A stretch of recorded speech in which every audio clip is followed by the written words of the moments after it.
우리 앞대 성도님들에게 서로 인사하시겠습니다. 행복한 신앙으로 행복한 삶을 살아갑시다. 그렇게 한번 인사하시겠습니다.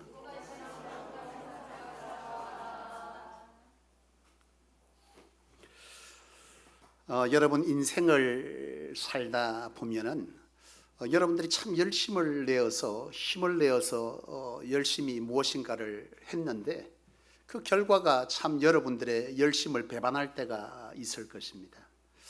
나는 참 열심히 했는데 왜 결과가 이렇게 나타나지? 또는 내가 특별히 잘못한 것이 없는데 왜 이런 일이 일어나냐라고 하는 이런 어떤 답답한 상황, 그 상황들이 이제 모든 것이 끝나버린 것처럼 모든 것이 다 이제는 소용이 없다, 끝이다, 죽는 게 낫겠다 뭐 등등의 이런 일들이 우리가 살다 보면 우리의 삶 가운데 찾아올 때가 있습니다. 여러분 그럴 때 여러분들은 어떻게 하시죠? 여러분 오늘 본문을 한번 봅시다. 오늘 본문은요 시편의 시다, 시편인데 오늘 부제를 보십시오. 시편 11편 부제를 보니까 누구의 시죠? 다윗의 시다 이렇게 되어져 있죠. 다윗이 오늘 이 시편 11편 말씀을 기록할 당시 그의 상황이 어떠했느냐라고 보면 다윗이 사울에 의해서 쫓겨다니는 상황이에요. 그러니까 이 다윗이 특별히 자기의 삶을 돌아보면 하나님 앞에 선한 삶을 살았거든요. 그리고 나라를 사랑하고 또 하나님 앞에서 믿음으로 잘 살고자 한 것밖에 없는데 이 다윗에게 사울을 쫓는 또 다윗을 시기하는 자들에 의해서 중상모략을 당하고 그것으로 사울이 자기를 죽이고자 하는 이런 추격이 시작되어지면서 이 다윗은 사랑하는 가족들을 뒤로하고 정말 거지처럼 거린처럼 때로는 바보의 흉내를 내가며 정신 놓은 사람처럼 그렇게 생명을 부지하며 긍긍정전 도망다니는 그런 신세가 됐단 말이죠. 그런 상황이 이 다윗에게 벌어졌을 때 다윗은 이 삶이 어떠했겠냐 이 말이죠. 그런데 다윗은 이런 자신의 상황 모든 것이 끝이 나버리고 왜 이런 상황이 왔는지도 모르겠고 도무지 내 삶의 어떤 어려움들이 도무지 해결할 수 없는 그런 어떤 처지에 처해 있는 그 상황을 두고 다윗이 오늘 이 11편 3절에 보니까 어떻게 고백하냐니까 터가 무너지면 이렇게 고백합니다. 터가 무너진다는 것은 삶의 기반이 뭐였다는 거예요? 무너졌다 이 말이죠. 우리의 말로 오늘 여러분들의 말로 바꾸면 여러분들의 삶의 자리에서 갑자기 생각지 못한 중병이 찾아와고 내가 너무나 사랑했던 가족, 내 자녀, 또 내 남편, 내 아내를 잃게 되거나 또는 여러분들이 평생 동안 수고하고 애써서 쌓아놓은 그 어떤 것이 하루아침에 다 사라져버리게 되는, 내가 모든 것들을 다 걸고 다 쏟아서 거기에 정성을 들이고 그렇게 열심을 냈는데 갑자기 하루아침에 그 결과가 나를 배신해버리는 그런 어떤 삶의 자리. 그래서 나는 이제 모든 것이 끝이 났구나, 나는 이렇게 그냥 죽었으면 좋겠다라고 하는 그런 상황 가운데 있게 되는 그 상황이 바로 삶의 터가 뭐였다는 거예요? 무너졌다 이렇게 표현되는 거죠. 여러분 다윗이 바로 그런 상황 속에서 오늘 이 시편을 기록했는데 다윗은요 이러한 상황 속에 있을 때에 너희는 어떻게 해야 되느냐라고 말할 때 다윗은 어떻게 하라는 거예요? 하나님께 나아가라 그렇게 말합니다. 여러분 아무도 아멘 안 하시네요. 너무나 뻔한 얘기입니까? 그런 것 같아요. 제가 사실 이제 그 전에 목회하면서 제가 참 가까이 하는 목사님 한 분 계신데 여러 분 중에 한 분이 계신데 그 목사님이 한 번은 자기 그 목사님의 자녀가 아들이 있는데 아들이 고3이 지금은 이제 뭐 이미 대학원에 로스쿨에 지금 다니고 있습니다만은 그 아이에게 상담을 좀 해달라. 고3인 그때 당시에 그 아들이 이제 고3이었는데 절들어 상담을 좀 해주면 좋겠다는 거예요. 그 제가 생각할 때 그 목사님도 충분히 훌륭하고 그 목사님도 규모 있는 교회 담임 목회를 하고 계신 분이 뜬금없이 자기 아들도 충분히 상담할 수 있지 않겠습니까? 본인도 목사님인데 근데 왜 내한테 상담을 하라고 하지? 라고 생각했어요. 그런데 한 번은 식사를 아들하고 그 목사님하고 저하고 함께 하는데 거기에 이 아버지가 그 아들에 대한 어떤 얘기를 주고받는 걸 가만 듣게 됐는데 그 내용이 뭐냐면 이 아들은 지금 고3이 되면서 내가 어느 대학교를 진학해야 되고 또 내가 앞으로 인생을 살면서 어떤 진로로 어떻게 가야 되는지를 잘 알지 못해서 아버지에게 묻는 거죠. 내가 어떻게 해야 될지 모르겠다라고 말했는데 아버지가 뭐라고 답을 줬을 것 같습니까? 여러분 같으면 뭐라고 답을 주죠? 기도해. 기도해. 그랬더니 아들이 성을 버럭낸다는 거예요. 성을 버럭낸다. 내가 그걸 모르냐고. 화를 내는 거예요. 여러분, 이 아들에게 이 아버지가 준 답, 그럴 때 너 기도하면 돼 라고 하는 그것보다 더 정답이 어디 있어요? 그렇지 않습니까? 여러분, 내 삶을 내가 어디로 진학해야 되고 내 삶의 진로를 어떻게 해야 되는지 하나님께 하나님의 뜻이 무엇인지 묻고 하나님 앞에 도와달라고 구하고 하나님의 인도하심을 받는 그것이야말로 가장 확실한 대답인데요. 그 아들은 그 대답을 듣고 화를 내는 거예요. 그 목사님이 날 보고 상담을 해주래. 그러면 나는 무슨 대답을 줘야 하나? 아, 대학 가려면 이런 대학교를 찾아보고 네 인생을 진로를 할 때는 이렇게 알아보고 이런 책을 읽어보고. 여러분, 이걸 해줘야 합니까 지금? 아니지 않습니까? 이 목사님이 그 얘기를 했는데 난들 그거 외에 더 정확한 정답이 어딨냐 이거예요. 그럼 내가 뭐라 했겠어요? 기도해. 이 아들은 속으로 생각했을 거예요. 목사님들하고는 대화가 안 돼. 여러분, 저는 그때 깊이 깨닫게 된 게 있어요. 우리의 인생에서 삶의 터가 무너지는 문제보다 더 심각한 문제는 뭐냐 하면 여호와께 나아가면 해결받을 수 있다는 믿음이 없는 게 더 문제예요. 삶의 터가 무너진 게 문제가 아니라 삶의 터가 무너지면 하나님께 나아가면 해결받을 수 있다, 하나님께서 함께 해주셔서 된다라고 하는 이 믿음이 없는 게 진짜 큰 문제입니다. 저는 그걸 깨달은 거예요. 야, 오늘 이 시대 그리스도인들에게 가장 심각한 문제는 내 삶의 터가 무너진 게 문제가 아니라 삶의 터가 무너질 때 하나님께 나아가면 된다라고 하는 이 사실을 믿는 믿음이 없는 게 진짜 큰 문제구나. 여러분, 욥기서를 보면요, 욥의 삶의 터가 무너지는 과정을 설명하고 있는데 이 욥은 하나님께 의로운 사람이라 그랬습니다. 하나님이 인정한 의인입니다. 그런데요, 욥의 삶의 터가 무너지잖아요. 하루아침에 자기 자녀를 잃게 됩니다. 자기가 가진 모든 재산이 불탔습니다. 그리고 자기의 건강마저 문제가 생겼어요. 이제 겨우 남은 것은 자기와 함께 자녀를 놓고 살았던 아내마저도 자기를 향해 비난합니다. 너 자신의 인생을 저주하고 나가 죽어라.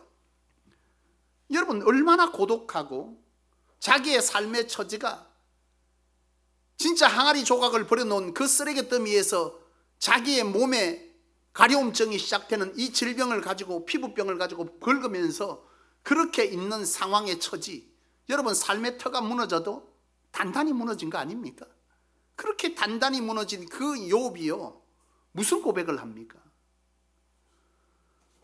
욥은 이 욥기서에 분명 1장 21절에 내가 모태에서 알몸으로 나와 싸운 적 주신 자도 여호와시요 가져갈 이도 여호와시니 내가 그분을 찬송하리로다, 이래 고백합니다. 놀랍지 않습니까? 그리고 이 욥은 말합니다. 23장 10절에 보면 내가 가는 길을 그가 아시나니 나를 단련한 후에 나를 정금같이 나오게 하실 것이다. 여러분, 이 욥의 고백은 뭘 하고 있습니까? 하나님의 주권을 고백하고 있죠. 삶의 터가 무너졌는데 주권을 고백하고 있고, 그리고 이 욥은 삶의 터가 다 무너졌는데 그 속에서 하나님의 섭리를 고백하고 있는 거예요. 어떻게 이게 가능하죠? 이 고백을 할 수 있었다는 것은 바로 이 욥에게 하나님께서 자기의 인생을, 이 시험을 연단으로 보는 믿음이 그에게 있고, 그의 삶에 무너진 것이 그 속에서 하나님께서 나를 단련하여서 정금같이 나오게 하실 거라고 하는 하나님의 선하신 결국에 대한 믿음이 그 안에 뭐 한다는 거예요? 있다는 거예요.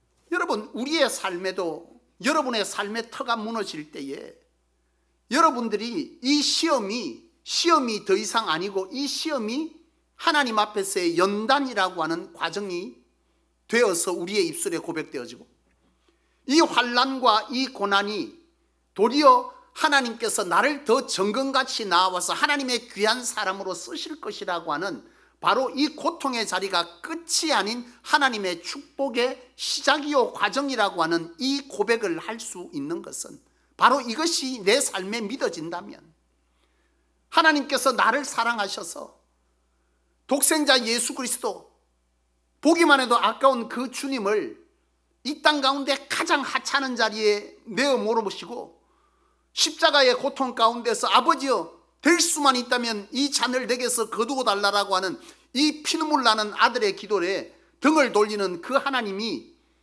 그리고 그 독생자 예수 그리스도를 십자가에 못 박으시면서 그의 신음과 그 고통 앞에서 하나님께서 함께 눈물 흘렸던 그 이유가 저와 여러분들을 구원하시기 위한 그 사랑이 믿어지면, 우리가 거듭된 배반 속에서 주님을 끊임없이 배반하고 이렇게까지 했는데도 주님께서 나를 사랑해 주시네 라고 하는 이 하나님의 신실하심이 우리 안에 믿어지면, 내가 살아가면서 하나님 앞에 진정 이와 같은 것들을 내가 도무지 알 수 없었지만, 이해할 수 없었지만 시간이 지나고 나니까 이것이 내게 이와 같은 성숙과 복이 되어지는 것을 내가 과거의 시간을 은혜로 기억할 수 있다면, 오늘 내 삶의 터가 무너져도 그 속에서 불평과 원망과 나는 끝이 났다고 죽을까라고 하는 생각에서, 이것이 시험이 하나님 앞에서의 연단이라고 하는 믿음 앞에서 우리의 고백이 달라질 수 있을 것이고, 내가 정말 끝났다라고 하는 이 상황을 끝이 아니라 하나님의 축복의 섭리 아래서 하나님의 축복의 과정이라고 하는 놀라운 고백 속에서 내가 한탄과 눈물이 아닌 하나님 앞에서의 소망과 하나님 앞에서의 기쁨의 찬송을 부를 수 있는 우리의 찬송이 바뀌지 않겠습니까? 이 믿음이 우리 안에 있으면 시험은 더 이상 시험이 아니라 하나님 앞에서의 섭리와 하나님 앞에서의 축복의 과정이자 하나님 앞에서의 나를 향한 뭐예요? 연단이라고 고백할 수 있는 그런 놀라운 은혜가 우리 가운데 있게 된다라고 하는 것이죠. 나는 저와 여러분들이 삶의 터에서요, 삶의 터전이 무너지는 이런 상황들은 우리의 삶에 수시로 찾아왔었고 또 찾아올 거예요. 그때 우리가 이와 같이 하나님의 사랑, 하나님의 신실하심, 하나님의 거룩한 섭리와 계획을 우리가 믿을 수 있는 그 믿음이 우리에게 있다면요, 우리는 더 이상 삶의 터가 무너져도 하나님 안에서 찬송 부를 수 있는, 그때를 기억하며 능히 고난의 시간들을 하나님 앞에서 노래하며 나아갈 수 있는, 감사로 고백할 수 있는, 세상이 우리로 하여금 정말 저 속에 도대체 무엇이 있을까라고 말하는 그런 놀라운 정리의 삶을 오늘 저와 여러분들이 살게 될 줄로 믿습니다. 문제는 뭐냐 하면, 여러분, 믿음이라고 하는 것이 오늘 내 안에 없거나 너무나 부족하다라고 하는 거죠. 이 믿음만 있으면 시험이 더 이상 시험이 아닌데, 이 믿음이 내 안에 없고 이 믿음이 내 안에 부족해서 삶의 터가 무너졌더니 내가 도무지 하나님 앞에 이 섭리와 하나님의 사랑과 신실하심을 고백할 수 없다라고 하는 것이 그게 문제인 거죠. 여러분, 믿음이 없다, 이 믿음이 부족하다, 여러분 어떻게 합니까? 여러분, 성경은 말합니다. 우리에게 이 믿음이 우리 스스로 가질 수 있는 겁니까? 믿음도요, 하나님의 은혜입니다. 내가 이게 믿어진다면 하나님께서 나를 사랑하셔서 나를 구원하시기 위해서 예수님을 십자가에 죽이시며 함께 눈물을 흘렸던 그 하나님의 사랑이 내 안에 믿어지는 이 믿음도요, 내가 하고 싶다고 되는 게 아니에요. 그것도 성령이 우리로 하여금 깨닫게 하시고 우리로 하여금 감격하게 할 때에 우리가 비로소 그것에 의해서 은혜라고 하는 것을 잊게 되는 거예요. 하나님의 그 신실하심, 하나님께서 내 삶 가운데 정말 모든 것이 끝났다라고 할 때 그 상황 속에 하나님께서 인도하여 주셔서 그것이 내 삶에 복이 되어지는 이 상황을 내가 기억해내고 그것을 믿음으로 내가 아멘으로 고백하고 하나님께 감사할 수 있는 이런 믿음도요, 하나님의 은혜가 있어야 하는 거예요. 이 믿음이 우리에게 있어야 한다라고 하는 거죠.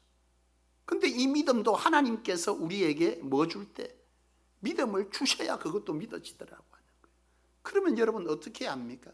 이 믿음이 내 안에 없어서 나는 실족했고, 이 믿음이 내 안에 부족해서 나는 여전히 두려운데, 이 믿음 없는 내가 어떻게 해야 되냐고 도대체. 여러분 어떻게 합니까? 어떻게 합니까? 하나님의 전에 나아가는 거예요. 오늘 다윗이 그것을 가르쳐줘요. 오늘 다윗은요, 자기의 삶이 너무나 초라하고 너무나 형편없고 너무나 고통스럽고 너무나 신음나는 그런 상황, 그래서 삶의 터가 무너졌다라고 말하는데, 그 삶의 터가 무너지는 그 상황 속에 두렵지만은, 아프지만은, 힘들지만, 죽고 싶을 만큼 이 다윗은 힘들었지만 바로 이 4절 말씀에 보면 여호와께서는 어디에 계신다? 그의 성전에 계심을. 다윗은 그 성전에서 이 연약한 믿음, 부족한 믿음을 뭐 했다는가요? 회복했다라고 하는 거예요. 우리는 생각합니다. 내 삶의 터가 무너졌고 내 삶의 모든 것들이 끝났다고 여겨질 때 세상은 말합니다. 야, 그런 예수 믿지 말아라. 산으로 가라. 산으로 피해라. 오늘 1절 말하잖아요. 내가 여호와께 피하였거늘 너희가 내 영혼에게 새같이 내 산으로 도망하라 하면 어찌함이냐. 사람들은 그렇게 말한다는 거야. 산으로 피해라. 일단 살고 봐. 야, 너 지금 죽을 지경 됐네. 그냥 함께 즐겨 나가 세상에 한잔하고 풀어. 이렇게 말한다는 거예요. 그러나 여러분, 그것이 여러분에게 믿음을 주진 않아요. 그것이 여러분들에게 일시적 여러분에게 위안은 될 수 있지만 도리어 그것은 여러분들을 더 옥죄일 것입니다. 오늘 이 다윗은 말하는 거예요. 그럴 때 여호와의 성전을 뭐 하라는 거예요? 찾으라.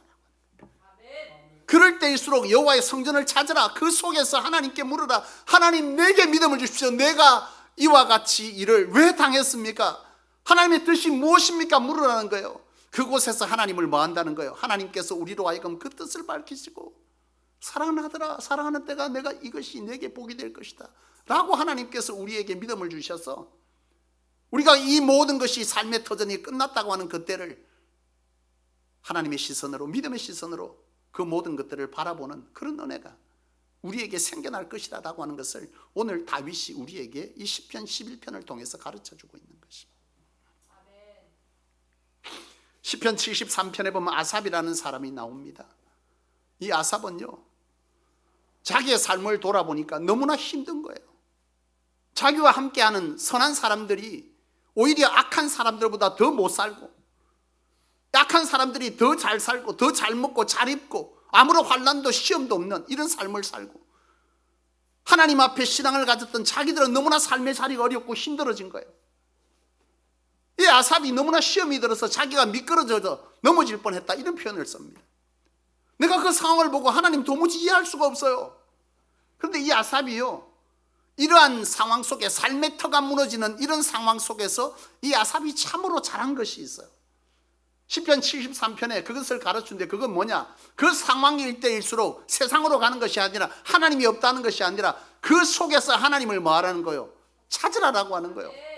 하나님의 성전을 찾으라. 여호와께서 거기 계시니. 아삽이 성전을 찾아서 하나님께 묻습니다. 하나님, 도대체 이것이 무슨 일입니까? 이것이 가당치 않은 일입니까? 나는 하나님께 잘 썼는데 왜 이런 거예요 도대체 하나님?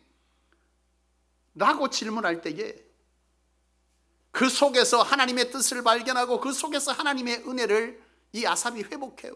그리고 아삽은 고백합니다. 뭐라고 고백하냐? 여호와께 가까이 함이 내게 복이라. 그때 깨닫는 거예요. 성전에서 깨달은 거예요. 이해할 수 없었던 하나님의 사랑, 믿어지지 아니하였던 그 하나님의 사랑이 믿어지기 시작하고, 하나님의 그 신실하심, 자비하심, 나를 배반하지 아니하심, 나는 수없이 배반했어도 하나님은 나를 배반하지 아니하신다는 그 신실하신 믿음이 성전 안에서 회복되어지고, 내 삶의 자리에서 수많은 하나님의 이적과 기적을 통해서 나를 인도하셨던 그 하나님의 인도하심이 하나님의 은혜로 다시금 리와인드 되면서 다시금 내 속에 은혜로 기억되어지는 이 믿음이 바로 하나님의 성전에서 회복되어졌다라고. 여러분, 그렇습니다. 하나님은 사랑의 하나님이시고요, 하나님은 여러분들에게 신실하세요. 우리가 아무리 잘못을 저질도 우리가 진짜 하나님 앞에 나아가 자복하고 우리의 죄를 회개하고 하나님을 붙들기 시작할 때 하나님은요 우리를 버리신 적이 없어요. 우리는 하나님을 버렸지만 하나님은 우리를 버리지 않으시더라고요.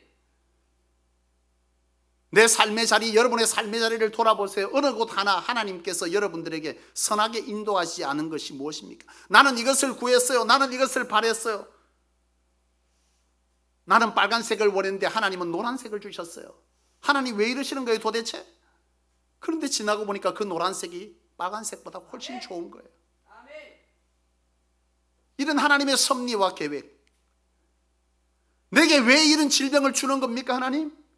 내가 그 질병을 알아봤더니 이 썩어질 육신 좀 고통스럽게 삶을 살아가고 있지만 약을 먹어야 살지만 육신보다 하나님의 나라를 더 귀히 여길 수 있는 영안이 열려지고 고통 가운데 신음하는 형제와 지체들을 향해서 그들의 아픔과 신함에 함께 공감하며 그들을 위해서 중보할 수 있는, 끌어안을 수 있는 그 마음이 내게 생겨지고 그 믿음이 세상을 치유하는 그런 주님의 손길 같은 그 손길이 내 안에 생겨났다면 그 또한 하나님 앞에서 여러분 어찌 은혜가 아니겠습니까? 바로 그런 것이 바로 우리 안에 믿음이 되어질 때 비로소 우리가 그것들을 하나님의 섭리로 이해하게 되는 거예요. 왜 내게 아프게 하신 거예요? 왜 내게 고통을 주는 거예요? 왜 나라에겐 삶의 터전을 무너지게 하는 거예요? 왜 내 자식이 이렇게 되는 거예요? 하나님의 섭리와 계획 가운데 하나님의 섭리를, 하나님의 계획을 우리가 믿는 믿음이 있으면 이건 더 이상 시험입니까? 시험이 아니에요. 소망이에요. 제가 오래전에 아동부 설교를 준비했던 때가 있었는데요. 교육전도사 시절에 이미 뭐 한 30년 다 돼갑니다만 그때에 아동부 설교를 준비하는데요. 그때 뭐 전도사로 처음 이제 나가서 천주교에서 개종하고 잘 몰라요. 설교 준비를 했는데 설교 준비를 어떻게 해야 될지 모르겠는 거예요.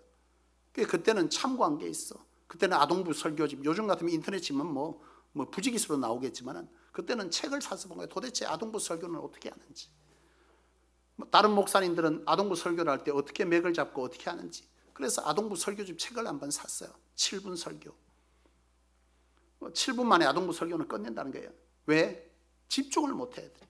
그러니까 7분 안에 끝을 내야 돼. 서론본론 결론인데 그때 제가 설교 준비를 하면서요. 지금도 또렷하게 기억하는 한 예화가 있었어요. 근데 그 예화가 진실이냐 아니냐. 그것이 중요한 것이 아니라 하나님의 섭리와 계획이라고 하는 관점에서 그 예화가 저는 아직도 생생하게 기억되는데요. 한 장로님이 참으로 주일 성수를 위해서 자기가 가지는 작은 공장을 가지고 있었는데 그 공장에서 일을 하다가 주일이 되어서 이 공장에 문을 닫고 하나님 앞에 나아가서 예배를 끊임없이 드린 거예요. 사람들이 그거 돌려야 되는데 그거 세우면 안 되는데 그저 하나님의 예배, 하나님께 인생을 맡기고 끄고 매주 예배를 드렸는데 하루는 예배하고 갔는데 돌아가서 보니까 공장에 불이 홀랑 나버리고 공장이 싹 다 타버렸어요. 여러분 순식간에 이 장로님의 마음에는 어떤 마음이 들겠어요? 하나님을 향한 배신감이 들지 않나요? 남들은 다 장사하는데 나는 장사도 안 하고 하나님 앞에 주일 성수했고 그렇게 하는데 어떻게 하나님 내 이 삶의 터전을 모조리 불태우십니까? 이런 의문 속에서 주저앉아서 펑펑 울고요.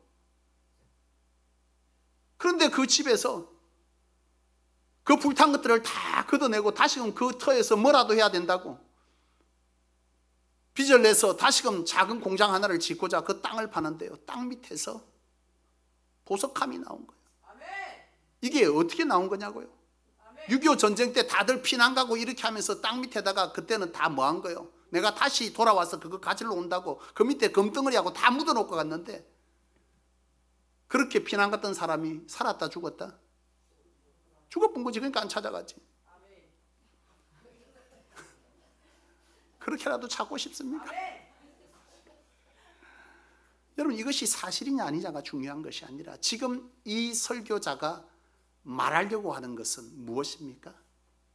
하나님의 섭리와 계획. 내가 홀랑 타버린 것 때문에 하나님 내 삶의 터전을 다 잃었다고 펑펑 울었지만 그 집이 홀랑 안 타버렸으면 그 땅 속에 묻혀진 그 금을 누가 찾을 거예요?